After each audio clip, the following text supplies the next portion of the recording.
Apa bedanya neraka biasa dengan neraka jahanam? Ya, saya ulang, apa bedanya neraka biasa dengan neraka jahanam? Sekarang kita gunakan Qur'annya aja. Ya, Quran surah keempat, masih di ayat di surah yang sama, ayat 56. Ayat 56, posisi paling kanan di pertengahan di mushaf standar. Ini yang tidak menggunakan kata jahanam, cuma neraka saja. Nar. Kan yang tadi bunuh biasa tempatnya di mana? Neraka. Baik, sekarang yang kedua jahanam. Kita ambil yang neraka biasa dulu ya, sebelum ke neraka jahanam. Yang biasa dulu. Baik.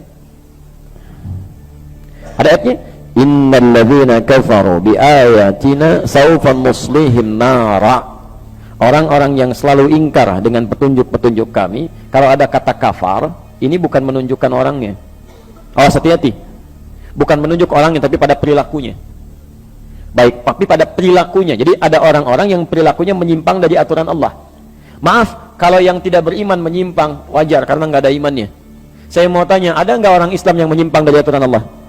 Ada. Diajak sholat susah, dengar azan marah-marah misalnya, diajak ngaji ngajak berselisih, bisa terjadi itu ya, ada.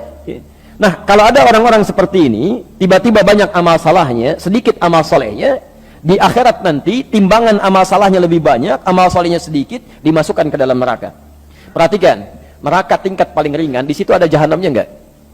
Tidak, disebutkan nar saja. Apa siksaannya? Perhatikan kalimatnya, saufan nuslihim nara, maka kami akan tarik, nusli itu tarik ubun-ubunnya, dicelupkan ke dalam neraka.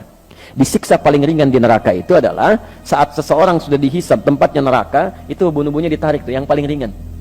Dari kata nusli, ya, tasla naran hamiyah, gitu kan? Ada disebutkan, ada sebagian tempat yang disebutkan. Jadi kalau ada kata asla yusli, nusli, itu ubun-ubun yang ditarik begini. Maaf Pak ya, puncak kemuliaan manusia itu ada di mana ya? Di kepalanya. Makanya kalau ada orang-orang kan mau diseret dalam urusan dunia untuk merendahkan dia, kepalanya ditarik kan. Saat kita ingin bersujud kepada Allah, kita turunkan kepala kita untuk menunjukkan bahwa ini puncak penghambaan yang paling tinggi. Maka ketika di akhirat nanti, maaf kalau dalam urusan dunia Anda pernah diseret, yang tahu cuma teman dunia saja. Anda diseret di Bekasi misalnya sama orang-orang yang tidak berperkemanusiaan, diseret kepalanya, yang tahu cuma orang Bekasi. Tapi saat Anda diseret misalnya di akhirat nanti, itu dibuka semua alam langit dan bumi melihat Anda. Ini rupanya manusia ini, diseret di bawah tuh, ubun-ubunnya ditarik begini ya. Dan nusli yang kedua, asla yusli itu bisa berarti sesuatu yang dicelupkan dan diangkat kembali. Pernah bikin teh celup? Teh celup, pernah? Halo? Ya, teh celup itu kan masukkan, angkat begini ya, masukkan, angkat. Nah ini neraka yang paling ringan siksaannya, diambil ubun-ubunnya, dicelupkan ke neraka, angkat begini, celupkan, angkat. Jadi ada malaikat yang memang tugasnya cuma celup, angkat gitu ya. Bukan angkat biasa, bukan celup biasa. Kullama nadijat juluduhum, begitu dicelupkan begini, hancur semua tubuh plus dengan kulitnya. Kenapa di sini disebutkan kulit? Ya, kulit sebagai perwakilan dari seluruh anggota tubuhnya, karena kulit ini bagian dari indera perasa yang sangat tajam, ya, pekat. Ya, jadi kalau kulitnya ini diibaratkan dengan lukisan kulit di sini, seakan-akan bahasanya bukan kulit. Kalau ingin terjemahkan lebih luas, seakan-akan ingin mengatakan, maaf, ketika masuk ke neraka ini, itu sakitnya menjalar ke seluruh bagian organ tubuh. Bukankah saat kulit itu kena, kemudian yang lain merasakan? Ya. Maka kata Allah, saya akan buat rasa nih, ketika dicelupkan semua organ tubuhnya merasakan. Jelas ya? Tapi nggak sampai situ, gitu hancur semuanya. Ya, perhatikan, baddalnahum juludan ghairaha, diangkat lagi, sembuh lagi, celupkan, hancur lagi, angkat, sembuh lagi. Baik, informasi saja. Fi yaumin kana miqdaruhu alfa sanati mimma ta'udun. Dalam seharinya malaikat naik hitungannya sampai dengan 1000 tahun. Sehari sama dengan 1000 tahun. Baik, jadi kalau ada orang, maaf, masuk ke neraka itu neraka biasa sehari aja, itu hukumannya sama dengan 1000 tahun di dunia. 1 detiknya sama dengan kurang lebih 48 hari. Jadi kalau ada yang dicelupkan 1 detik aja ke neraka biasa, sedetik aja, celup sedetik, itu sakitnya sama dengan 48 hari. Angkat lagi, celup lagi 1 detik, 48 hari. Angkat lagi, celup lagi 1 detik, 48 hari. Itu neraka biasa. Kalau nggak percaya silahkan aja ya. Itu kan diinformasikan supaya kita menghindarinya, bukan terlibat di dalamnya. Ini kan aneh ini, diinformasikan masih mau terlibat di dalamnya juga. Makanya kata para ulama, manusia ini memang agak aneh itu. Bahkan sekarang kalimat aganya jadi semakin hilang, pada aneh ya. Ingin masuk surga, tapi selalu melakukan perbuatan yang menjauhkan dia dari surga. Ingin menghindari neraka, tapi senantiasa mengerjakan perbuatan yang menjerumuskan dia ke dalam neraka. Kan aneh. Sudah sadar akan meninggal, Bapak Ibu, ada yang tidak meninggal di sini? Ya, akan meninggal. Kapan meninggalnya? Ya, bisa terjadi kapan saja. Hari ini mungkin. Nah, ini yang paling aneh. Sudah tahu akan meninggal dan kapan saja bisa terjadi, masih bermain-main dalam kehidupannya. Dan masih sempat berbuat maksiat gitu. Makanya kata para ulama, kalau Anda ingin terjaga dari keburukan, selalu ingin baik, coba rasakan setiap terfikir berbuat yang tidak baik, rasakan seketika akan meninggal. Ini ada minuman, bukan minuman Anda. Begitu Anda mau ambil begini, nantilah saya bilang nanti sekalian. Rasakan, begitu Anda ambil, Anda mau teguk itu, malaikat maut datang menjemput Anda. Itu insya Allah akan selalu dijaga, Pak. Anda masuk ke kantor sendirian, di ruangan kantor, mau tanda tangan proyek itu kan, yang nilainya miliaran, tapi dengan cara yang salah, haram. Padahal sholatnya dikerjakan, ikut taklim juga, godaan tidak biasa. Bayangkan ketika tanda tangan itu, malaikat maut datang menjemput Anda. Itu paling gampang. Paling gampang. Antum kajian, temannya sedang wudu, penanya di situ mau nulis cepet-cepet, nanti bilangnya lah gitu kan. Antum nggak ada pena, tiba-tiba ngambil pena temannya, tulis dulu gitu kan. Hati-hati, antum belum aman tuh. Ya, dianya memang sedang wudu, Anda berniat nanti sekalian pas pulang saya bilang, tadi saya pinjam pulpen kamu gitu kan. Tapi apakah Anda bisa menjamin Anda bisa bertahan dalam kehidupan sampai dia kembali dari wudunya? Belum tentu. Karena itu hati-hati gitu. Ya, hati-hati, bertakwalah pada Allah Subhanahu wa taala. Hidup kita itu terjamin, ya, terjamin dalam nuansa kapan saja bisa pulang. Jelas di sini? Baik. Saya kembalikan dulu ke bahasan kita sekarang. Yang di neraka biasa saja hukumannya sudah seperti itu. Bagaimana dengan neraka jahanam? Neraka jahanam itu jangan tunggu sampai ke nerakanya. Di alam kubur aja sudah mulai ditampakkan itu. Nih, tempat kamu ini nih.